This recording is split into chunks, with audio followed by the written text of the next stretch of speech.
Hi guys, welcome to Shobha's daily life. ಇದು silver oak home stay ಚಿಕ್ಕಮಂಗ್ಳೂರಲ್ಲಿದೆ. ಅದ್ರ ಬಗ್ಗೆ ಹೇಳ್ತಾ ಇದ್ದೀನಿ ಇವತ್ತು. ಇದು ಚಿಕ್ಕಮಂಗ್ಳೂರು ಸಿಟಿ. ನಾವು ಚಿಕ್ಕಮಂಗ್ಳೂರು ರಿಯಲಾಗಿ ಎಂಜಾಯ್ ಮಾಡಬೇಕಂದ್ರೆ ನಾವು ಚಿಕ್ಕಮಂಗ್ಳೂರು ಸಿಟಿಯಿಂದ ಒಳಗೆ ಹೋಗಬೇಕು. ಒಳಗೆ ಅಂದರೆ ಒಂದು 40-50 ಕಿಲೋಮೀಟ್ರು ಮುಳ್ಳಯ್ಯನಗಿರಿ ಕಡೆ. ಆ ರೀತಿ ಒಳಗೆ ಹೋದಾಗ ಮಾತ್ರ ನಾವು ಚಿಕ್ಕಮಂಗ್ಳೂರು ಬಗ್ಗೆ ಪ್ರೀತಿ ಬರುತ್ತೆ ಜಾಸ್ತಿ. City actually same Bangalore Tumakuru ಥರನೇ ಇರುತ್ತೆ. ಆದರೆ ಅಲ್ಲಿ ಇರೋದು ನೇಚರ್ ನಾವು ಎಂಜಾಯ್ ಮಾಡಬೇಕಂದ್ರೆ ಈ ರೀತಿ ಒಳಗೆ ಹೋಗಬೇಕು. ಅದೇ ಥರ ಒಳಗಿರೋದು ಒಂದು ಹೋಮ್ ಸ್ಟೇಗೆ ನಾವು ಇವತ್ತು ಹೋಗ್ತಾ ಇದ್ದೀವಿ. ಅದರ ಹೆಸರು ಸಿಲ್ವರ್ ಓಕ್.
ಇಲ್ಲಿಂದ ಸ್ಟ್ರೇಟ್ ಹೋದರೆ ಮುಳ್ಳಯ್ಯನಗಿರಿಗೆ ಹೋಗುತ್ತೆ.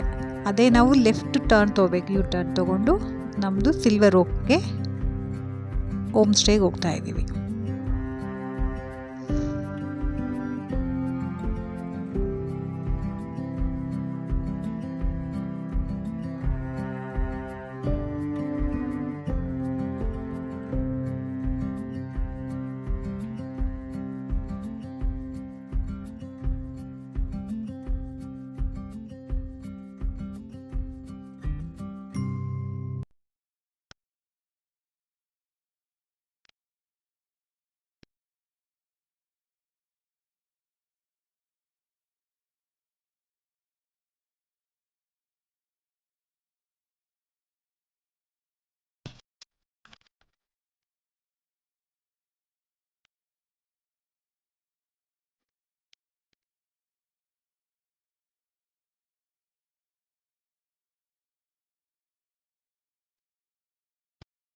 ಆಗಲೇ ಮಳೆ ಶುರುವಾಗ್ತಾ ಇತ್ತು. ತುಂತುರು ಮಳೆ ಹನಿ ಬರ್ತಾ ಇತ್ತು. ಪ್ರತಿಯೊಂದು ಕಡೆನೂ ಚೆನ್ನಾಗಿದೆ. ಸೀನರಿ ತುಂಬ ಚೆನ್ನಾಗಿದೆ. ಯಾವ ಕಡೆ ನೋಡಿದ್ರೂ ತುಂಬ ಬ್ಯೂಟಿಫುಲ್ ಕಾಣುತ್ತೆ.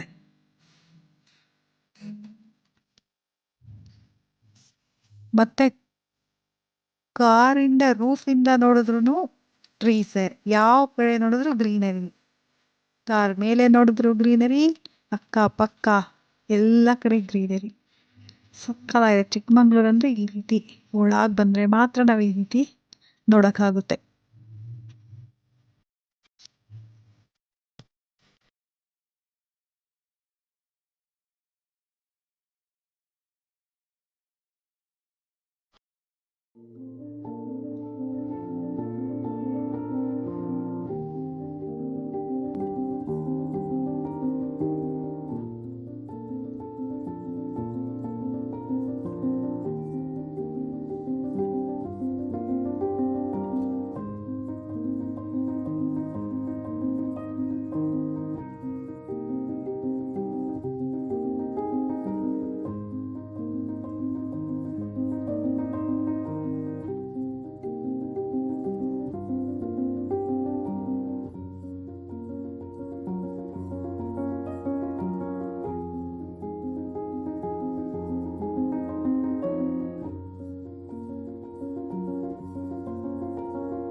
ಇದೆಲ್ಲ ಕಾಫಿ ಎಸ್ಟೇಟ್, ಆ ಕಡೆ ಈ ಕಡೆ ಎಲ್ಲ coffee estate.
Silver oak home stay entry. Actually ಇಲ್ಲಿ ಒಂದು ಬೆಟ್ಟದ ಮೇಲಿಂದ ನೀರು ಬರ್ತಾ ಇರುತ್ತೆ, ಜೆರಿ ಟೈಪ್ ಇದೆ ಇದು.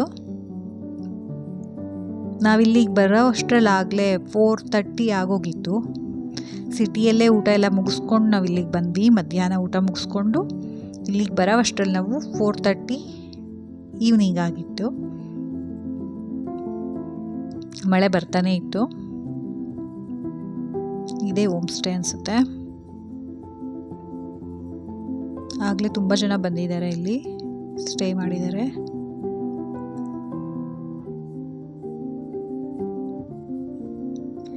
ಇಲ್ಲಿ ಒಂದು ಟ್ರ್ಯಾಕ್ಟ್ರಲ್ಲಿ ಕೆಲಸ ಮಾಡೋರು ಅನಿಸುತ್ತೆ, ತೋಟದಲ್ಲಿ. ಅಷ್ಟು ಜನ ರೈನ್ ಕೋಟ್ ಹಾಕ್ಕೊಂಡಿದ್ದಾರೆ.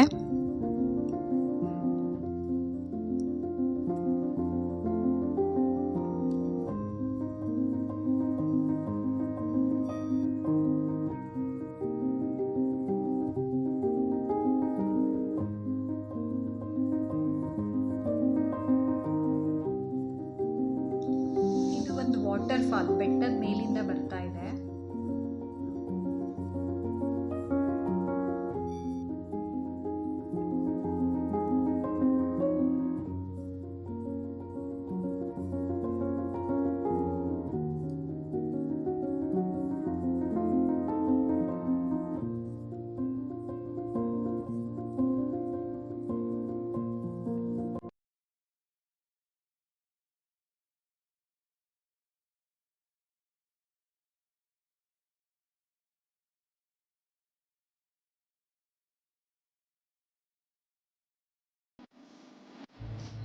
ಇದೇ ನಮ್ಮ ರೂಮ್ ಅನಿಸುತ್ತೆ.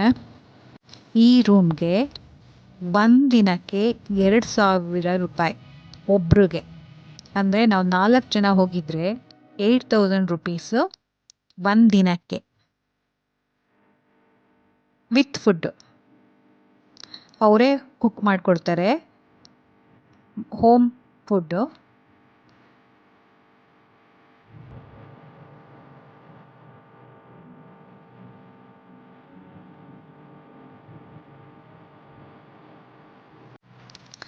ಈ ರೂಮ್ ವಿಂಡೋಯಿಂದ ಕೂಡ ತುಂಬ ಚೆನ್ನಾಗಿ ಸೀನರಿ ಕಾಣುತ್ತೆ.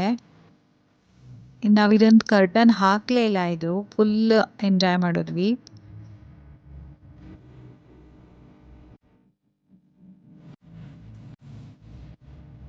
ಈಗ ನಾನು ತೋರಿಸ್ತಾ ಇರೋದು ವಿಂಡೋ ವ್ಯೂ ಇದು.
ಒಂದು ಹಸು ಹುಲ್ ತಿಂತಾ ಇದೆ. ಅದು ಎಷ್ಟು ಕಡಿದಾದ ಪ್ರದೇಶ ಗೊತ್ತಾ, ತುಂಬಾ ಸ್ಲೋಪ್ ಇದೆ ಅಲ್ಲಿ. ಅದು ಹೆಂಗ್ ನಿಂತ್ಕೊಂಡು ಅಲ್ಲಿ ಹುಲ್ ತಿಂತಾ ಇತ್ತು ಅಂತ ಗೊತ್ತಾಗ್ತಾ ಇಲ್ಲ. ನನ್ಗೆ ಭಯ ಆಗ್ತಿತ್ತು, ಅದೇ ಉಳ್ಕೊಂಡು ಹೋಗ್ಬಿಡುತ್ತೆ, ಅದು ಕೆಳಗೆ ಹೋಗ್ಬಿಡುತ್ತೆ, ಬಿದ್ದೋಗುತ್ತೆ ಅಂತ. ನಾನು ತುಂಬಾ ಹೊತ್ತು ನಿಂತ್ಕೊಂಡು ನೋಡ್ತಾನೆ ಇದ್ದೆ. ಹಾಗೆ 2 ಹಸು ಇದೆ ಇಲ್ಲಿ. 2 ಹಸುನು ಇಲ್ಲಿ ಇಷ್ಟು ಚಿಕ್ಕ ಜಾಗದಲ್ಲಿ ಅದು ಹಸು ಇಳ್ದೋಯ್ತು. ಅದನ್ನೇ ಫಾಲೋ ಮಾಡಿದೆ ನಾನು.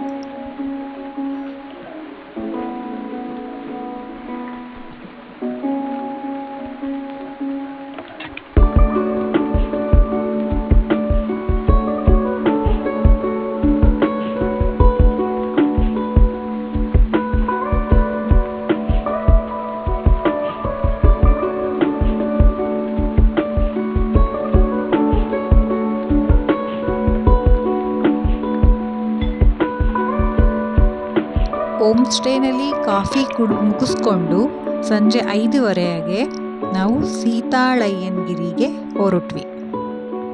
ಸೀತಾಳಯ್ಯನಗಿರಿ ಹತ್ರ ಇದೆ ಅಲ್ಲಿಗೆ, ಹೋಮ್ ಸ್ಟೇಗೆ.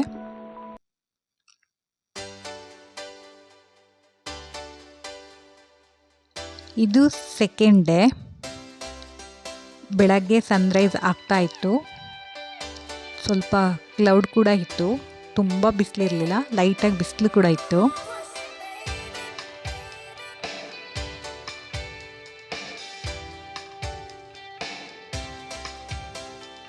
ಇಲ್ಲಿ ನೀರು ಹರಿಯೋ ಜುಳು ಜುಳು ಸೌಂಡು, ಹಕ್ಕಿಗಳದ್ದು ಬರ್ಡ್ ಚಿರ್ಪಿಂಗು ತುಂಬ ಚೆನ್ನಾಗಿತ್ತು. ಫುಲ್ಲು ಪ್ರಕೃತಿ ಜೊತೆ ಇರೋದು ಅಂತಾರಲ್ಲ, ಹೀಗೆ.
ಈ ವಾಟರ್ ಫಾಲ್ ನೋಡಿ, ರಾತ್ರಿ ನೋಡಿದ್ವಲ್ಲ ಸಂಜೆ, ಆರೆಂಜ್ ಕಲರ್ದು, ಈಗ ನೋ ಕಲರ್.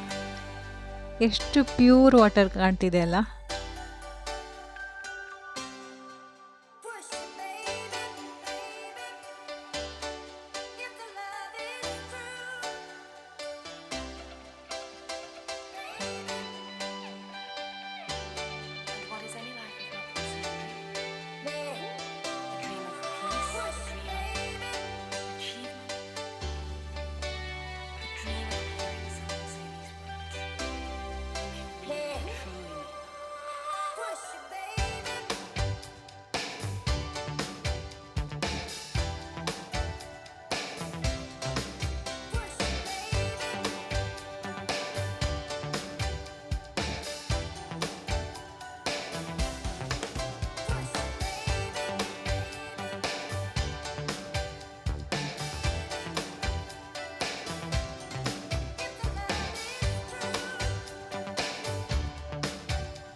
ಎರಡನೇ ದಿನ ಹೋಮ್ ಸ್ಟೇಯಿಂದನೇ ಬ್ರೇಕ್ಫಾಸ್ಟ್ ಮುಗಿಸ್ಕೊಂಡು ನಾವು ಝಡ್ ಪಾಯಿಂಟ್ ಟ್ರಕ್ಕಿಂಗ್ ಹೊರಟ್ವಿ. ಝಡ್ ಪಾಯಿಂಟ್ಗೆ ಇಲ್ಲಿಂದ ಹೋಮ್ ಸ್ಟೇಯಿಂದ ಹೋಗಬೇಕಂದ್ರೆ 1.5-2 ಅವರ್ ಆಗುತ್ತೆ. ಸೊ ಅದಕ್ಕೆ ತಿಂಡಿ ಮುಗಿಸ್ಕೊಂಡು ಹೋಮ್ ಸ್ಟೇನಲ್ಲೇ ಹೊರಟ್ವಿ.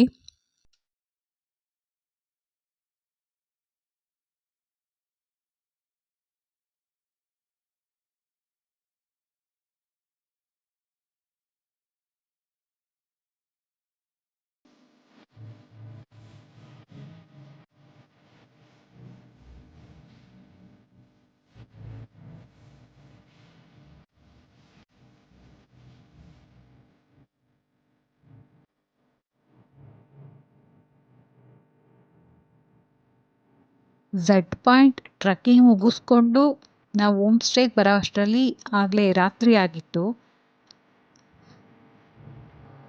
ಟ್ರಕ್ಕಿಂಗಿಂದ ಟಯರ್ಡ್ ಆಗಿ ಬಂದು ಊಟ ಮುಗಿಸ್ಕೊಂಡು ಬೇಗ ಮಲಗಿಬಿಟ್ವಿ ಅವತ್ತು. ಇದು ಥರ್ಡ್ ಡೇ ಬೆಳಗ್ಗೆ ಎದ್ದು ಅರ್ಲಿ ಮಾರ್ನಿಂಗ್ ನಾವು ಮುಳ್ಳಯ್ಯನಗಿರಿಗೆ ಹೋಗ್ಬಿಟ್ವಿ ಅವತ್ತು.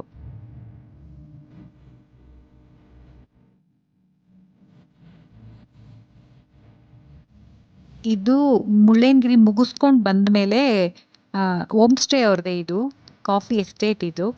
ನನ್ನ ಕಾಫಿದು ಟ್ರೀ ಹೇಗಿರುತ್ತೆ, ಅದರದ್ದು ಸೀಡ್ಸ್ ಹೇಗೆ ಬರುತ್ತೆ, ಫ್ಲವರ್ಸ್ ಹೇಗೆ ಬರುತ್ತೆ ಅಂತ ನೋಡೋಣ ಅಂತ ಹೋದೆ.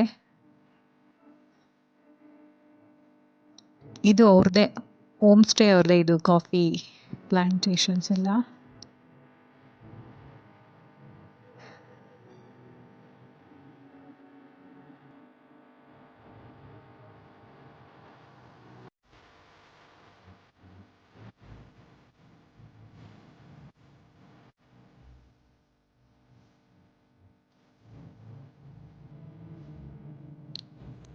ಮುಳ್ಳಯ್ಯನಗಿರಿಯಿಂದ ಬಂದು ತಿಂಡಿ ಮುಗಿಸ್ಕೊಂಡು ಬ್ಯಾಂಗ್ಳೂರ್ ಕಡೆ ಹೊರಟ್ವಿ.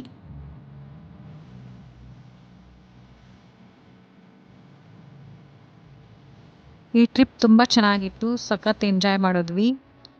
ಹೋಮ್ ಸ್ಟೇ ಕೂಡ ಚೆನ್ನಾಗಿತ್ತು. ಅಲ್ಲಿ ಅವರೇ ಅಡುಗೆ ಮಾಡಿಕೊಡ್ತಾರೆ ನಮಗೆ, ಆ ಮನೆಯವರೇ ಅಡುಗೆ ಮಾಡಿಕೊಡ್ತಾರೆ. ಹೋಮ್ ಫುಡ್ಡು ಚೆನ್ನಾಗಿತ್ತು. ಅವ್ರದ್ದು ಕಾಂಟ್ಯಾಕ್ಟ್